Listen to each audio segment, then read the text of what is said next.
ഇത്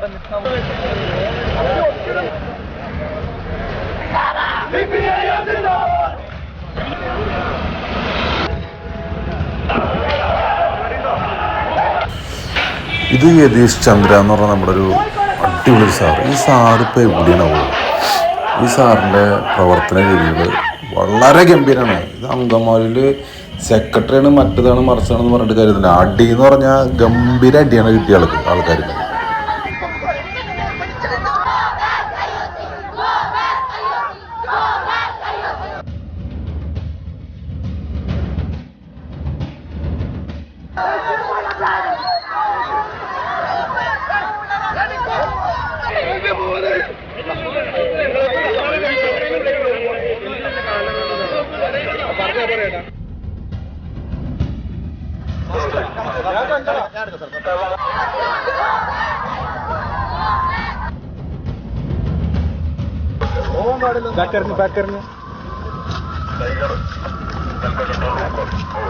നിങ്ങൾ അഭിഷേകം ചെയ്യും. എൻ്റെ നെയ്യ് അഭിഷേകം അത് നിങ്ങളെടുത്ത് നിങ്ങൾ അഭിഷേകം ചെയ്യും.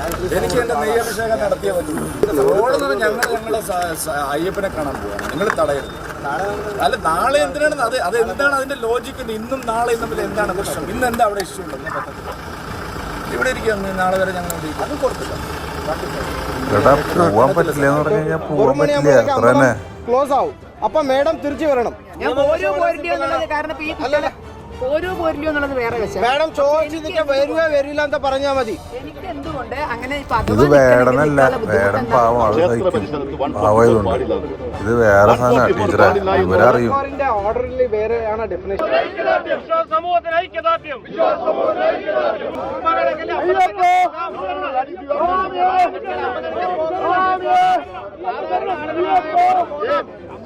അഭിനയിച്ചേട്ടാ തല്ലുണ്ടായ തല്ല് കൊള്ളാണ്ട് പോയത് ഭാഗ്യട്ടോ. അഭിനയിച്ചേട്ടാ അടിച്ച മോന്റെ ആളാണ് പൊളിക്കും, ഒരു സംശയമില്ല കേട്ടോ. And the parking grounds which we had on the hilltop are having the fear of landslides. If something happens to the devotees, it will be a big problem because landslide can happen anytime because land has become very loose after the floods. That is the only reason why we are actually preventing. That is not only for the private vehicle, for the government vehicle. They are not stopping, na? KSRTC is not parking there. It is coming back. You don't allow the private vehicles to stop there. You tell them to. Yathish bhai, നിങ്ങൾ പറഞ്ഞ ശരിക്കും പറഞ്ഞത് നമുക്ക് മനസ്സിലാണ്. പിന്നെ എന്തോ പറയണമെന്ന് മാത്രം. പക്ഷേ ആള് കേന്ദ്രത്തിലെ ആളാണ്, നമ്മൾ നോക്കി ചെയ്യാനുണ്ടോ.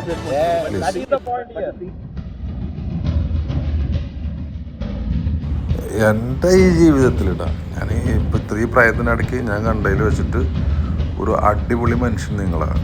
എൻ്റെ ബാക്ക്ഗ്രൗണ്ട് എനിക്കറിയില്ല.